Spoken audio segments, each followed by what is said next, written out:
నమస్తే, welcome to magnet TV. నేను మీ కృష్ణవేణి. ఆడియన్స్, మనమంతా బిజీ ఉంటున్నాం నిజమే, కానీ ఈ వీడియో మనందరికీ చాలా చాలా అవసరమైన వీడియో. మోస్ట్లీ 10 minutesలో ఫినిష్ చేసే ప్రయత్నం చేస్తాను.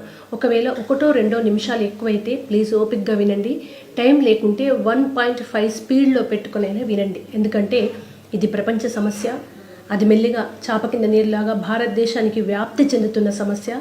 నా సమస్య, మీ సమస్య, రేపు మన ఇంటి తలుపు తట్టబోతున్న సమస్య. అదే పెళ్ళొద్దు, పిల్లలొద్దు. పెళ్లి వరకు ఒప్పుకుంటున్నారు, ఊర్లలో పెళ్లి చేసుకుని పిల్లల్ని కంటున్నారు. మన సమస్య కాదు కదా అని బాధపడకండి. భారతదేశంలో ఫస్ట్ ఒక మనిషిని ఆశీర్వదించమంటే పెళ్లి చేసుకొని గంపడి మంది పిల్లల్ని కనండి అనే ఆశీర్వచనం వచ్చేది. అది కాస్త 2కి వచ్చింది. ఇప్పుడు 2 నుంచి 1ని కంటున్నారు.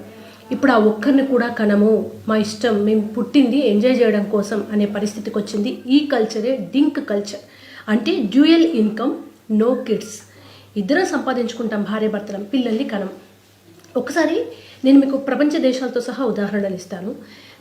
ఒకప్పుడు మనకు డబ్బులు లేవు. రైతులు వ్యవసాయం చేసుకునేవాళ్ళు లేదా కూలికి వెళ్ళేవాళ్ళు కొంతమంది.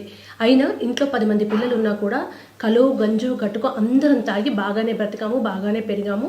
వాళ్ళు బ్రతికే ఉన్నారు, ఏం చచ్చిపోలేదు. పూరి గుడిసైనా నీళ్లు ఊరుస్తున్నా కూడా మన ఇంటికి చుట్టాలు వచ్చారు 100 మంది.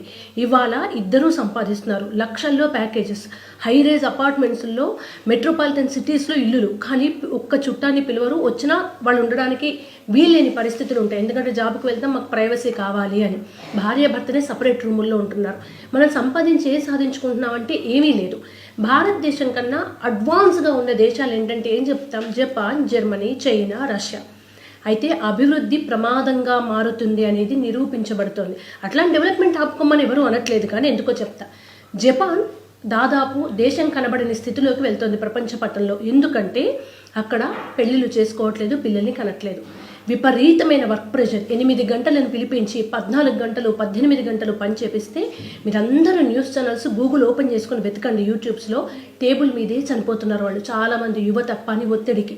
ఈ ఒత్తిడి తట్టుకోలేక పెళ్లిళ్ళ వైపు, రిలేషన్షిప్ వైపు ఇంట్రెస్ట్ ఉండట్లేదు. ఇంత ఒత్తిడిలో ఇంట్రెస్ట్ ఉన్నా కూడా కాపురాలు చేసే ఓపిక ఉండట్లేదు.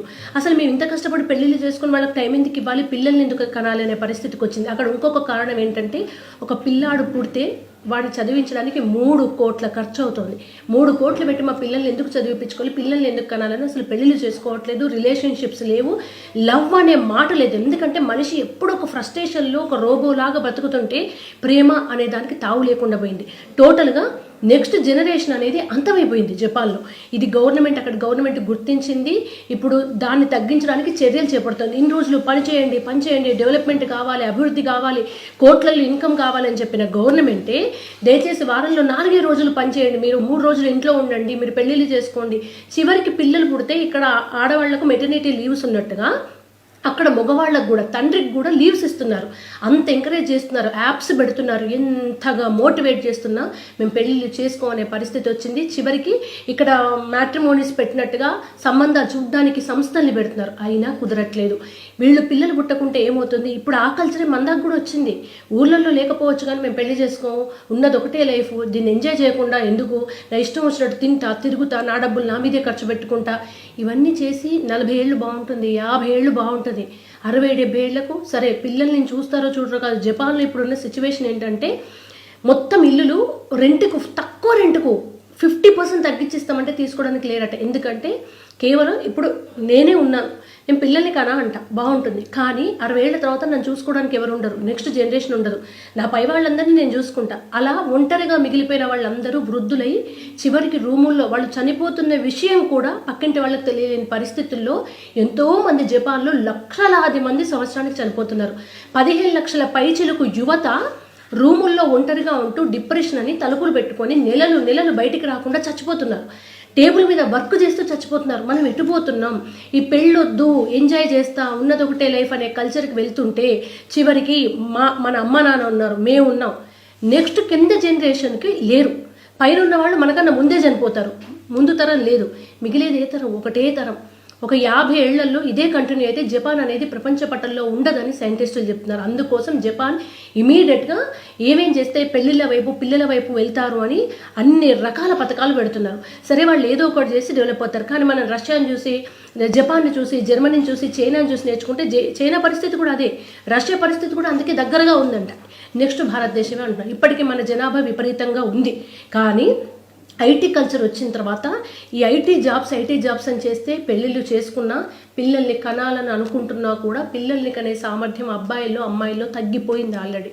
పీసీఓడీలని, హార్మోన్ ఇంబ్యాలెన్స్ అని అబ్బాయిలకి స్పమ్లో కౌంట్ లేదని అబ్బాయిలకి పిల్లల్ని కనలేని పరిస్థితి.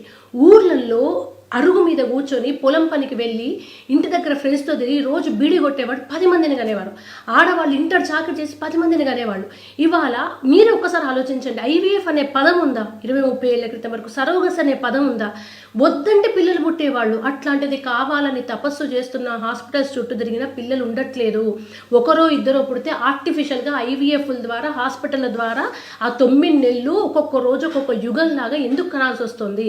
కళ్ళ ముందు కనాలనుకుంటే కనలేని పరిస్థితి. నెక్స్ట్ ఏం జరుగుతుందంటే మేము పెళ్ళే చేసుకోము. నెక్స్ట్ పెళ్లి చేసుకోమంటే అందుకే మన ఊర్లలో పెళ్లి చేసుకో, పిల్లల్ని అంటే పెద్దవాళ్ళది నస, వీళ్ళకు పని లేదు, ఎవడు గంటడు, ఎవడు పోషిస్తాడు, వాళ్ళని ఎవడు చూసుకోవాలి, మాకు హై ఉండాలి. నీకు హై ఉండాలంటే క్లబ్బు, పబ్బు, ఎంజాయ్మెంట్ కాదు. మధ్యతరగతి తండ్రి పొద్దున్న దాకా బయట పనిచేసి రాతంటికి పోగానే పిల్లలు ఇద్దరు ఎదురొచ్చి డాడీ అనగానే ఆ కష్టం అంతా మర్చిపోయి ఆ ఉన్న 10 రూపాయలు తినకున్నా కూడా ఒక చాక్లెట్ బిస్కెట్ పిల్లలకు పట్టుకుపోతారు. ఆ కష్టం అంతా అక్కడ మర్చిపోతారు. తల్లి ఎంత పని చేసినా అమ్మ నువ్వు వండింది బాగుందంటే కష్టం అంతా మర్చిపోతుంది. అప్పుడు ఏం వెతుక్కున్నారు? ఈ ఆనందం చాలు, వీళ్ళ కోసం ఎంత కష్టమైనా పడతాం అనుకున్నారు. కానీ ఇప్పుడు జనరేషన్ ఏమంటున్నారు తెలుసా? వాళ్ళు ఒక్క నిమిషం వచ్చి డాడీ అని పిలవడానికి నేను పొద్దునంతా కష్టపడాలా, వంట బాగుందని ఒక మాట చెప్పడం కోసం నేను రోజంతా కష్టపడాలా? ఇంత స్వార్థంగా ఆలోచిస్తున్నారు. ఈ కష్టానికి ఒక గుర్తింపు చాలు, ఆనందంగా ఉండొచ్చు అనుకునే ఆలోచన నుంచి వాళ్ళు ఒక మాట కోసం నేను ఎందుకు కష్టపడాలనే వైపు వస్తున్నారు. కానీ వాళ్ళ నెత్తి మీద వాళ్ళే భస్మాసుర హస్తం పెట్టుకుంటున్నారు. వాళ్ళెక్కిన కొమ్మను వాళ్ళే నరుక్కుంటున్నారు. ఇది కంటిన్యూ అయితే ఈ తరం, నెక్స్ట్ తరం మీరే చూడండి, మీ చుట్టుపక్కల గమనించండి. ఎంతమంది వచ్చి పెళ్లి చేసుకోవాలని లేదు, పెళ్లి చేసుకుంటే పిల్లల్ని కనాలని లేదని ఎంతమంది అంటున్నారు. ఇంకొక సోకాళ్ళు మాట ఏంటంటే కంటే పిల్లలు మమ్మల్ని చూస్తారా అని. 20-25 ఏళ్ళ తర్వాత వాళ్ళు మిమ్మల్ని చూస్తారో చూడరో, ఆ 20 ఏళ్ల వరకు తల్లితనం, తండ్రితనం అనే ఒక ఫేజ్ని ఎంజాయ్ చేస్తున్నారు కదా. ఒక ఆనందం కోసం పబ్బుకు పోయి 10,000 పెట్టుకుంటున్నారు, 200 పెట్టి బీర్ తాగుతున్నారు, 500 పెట్టి సినిమాకు పోతున్నారు. కేవలం నీకు 1-2 గంటల ఆనందానికి. నీకు 20 ఏళ్ళ ఆనందం ఇచ్చే నీ పిల్లల కోసం నీకు ఎంత ఆనందం ఇస్తారు? వాటి కోసం నువ్వు కష్టపడితే ఏంటి? ఈ బాధ్యతలు వద్దు, బాధ్యతల నుంచి తప్పుకునే ఒక తరం తయారైంది. 5,000 కూడా సంపాదించని తండ్రి 10 మంది పిల్లల్ని సాదేవాడు కింద మీద పడి. అప్పుల వాళ్ళు వస్తే పంటి కింద కన్నీళ్లను పెట్టుకొని మరీ బతికిండు. ఇప్పుడు 2 లక్షలు 3 లక్షల ప్యాకేజ్ వచ్చినా పిల్లల్ని కనడానికి సిద్ధంగా లేరు, బాధ్యతలు మోయడానికి సిద్ధంగా లేరు. ఒకప్పటి తరం తల్లిదండ్రుల్ని చూసుకొని పిల్లల్ని చూసుకొని మేనేజ్ చేస్తే ఇప్పటి తరం తల్లిదండ్రుల్ని చూసుకోం. వృద్ధాప్య రంగానే వృద్ధాశ్రమాల్లో వేస్తాం, పిల్లల్ని కనం, బాధ్యతలు ఎత్తుకోం, మాకు ఫ్రీడమ్ పోతుంది. ఇవన్నీ అనుకుంటున్న ఈ వయసు బాగుంటుంది. మీ ఇంట్లో పిల్లల్ని అబ్జర్వ్ చేయండి. ఒకవేళ ఈ వీడియో ప్లీజ్ మీరు యువత కనుక చూస్తే ఐటీ చేసే వాళ్ళకి ఈ పాటికి అర్థమై ఉంటుంది. 30 ఏళ్లే కదా పెళ్లి చేసుకుంటానులే, 35 ఏళ్లే కదా తొందర ఏమొచ్చింది అంటే ఆ తర్వాత పిల్లలు పుట్టరు, పెళ్ళిళ్ళు అవ్వవు. మీకు తెలుసు మీకేం జరుగుతుందో వ్యక్తిగతంగా 4 గోడల మధ్య ఆలోచిస్తే మీకు అర్థమవుతుంది. తల్లిదండ్రుల పిల్లలు ఈ దారిలోకి పోతే వాళ్ళకి భారతదేశ కుటుంబ విలువలు చెప్పండి, ప్రమాదంలో పడుతున్న దేశాల గురించి చెప్పండి. ఐటీ ఉద్యోగాలు చేస్తూ గొప్పగా సంపాదిస్తున్న వాళ్ళందరూ కూడా మీ సెల్ ఫోన్ మీ చేతిలో ఉంది. ఒక్కసారి ఓపెన్ చేసుకొని పిల్లల్ని కనం అంటున్న జపాన్, చైనా, రష్యా దేశాలు ఏమవుతున్నాయి?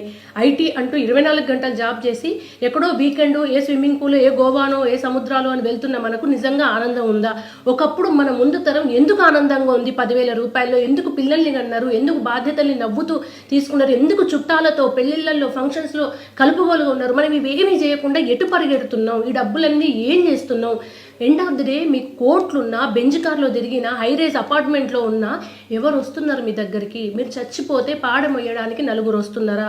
మీరు ఒకరోజు హాస్పిటల్లో అడ్మిట్ అయితే బెడ్ దగ్గర కూర్చోడానికి మేము ఉంటాం, పర్లేదమ్మా నువ్వు రెస్ట్ తీసుకోవాలి నీ భార్యకు చెప్పేవాళ్ళు ఎవరైనా ఉన్నారా? వీటికి దూరం అవుతున్నారంటే మీరు ప్రమాదంలో ఉన్నారు.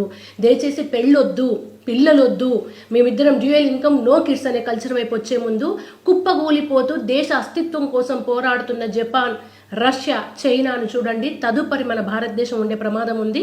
50 ఏళ్ళు 100 ఏళ్ల తర్వాత మన పిల్లలు అనాథలుగా మారబోతారేమో ఆలోచించండి. ఇలాంటి ఆలోచనలు ఉంటే చిన్నప్పటి నుంచే పెద్దలు కౌన్సిలింగ్ ఇవ్వండి, వాళ్ళని మార్చే ప్రయత్నం చేయండి. ప్లీజ్ ఈ వీడియోని మీ చుట్టుపక్కల ఎవరైనా ఇలా పెళ్ళి వద్దంటే వాళ్ళకి చెప్పే ప్రయత్నం చేయండి. Thank you so much.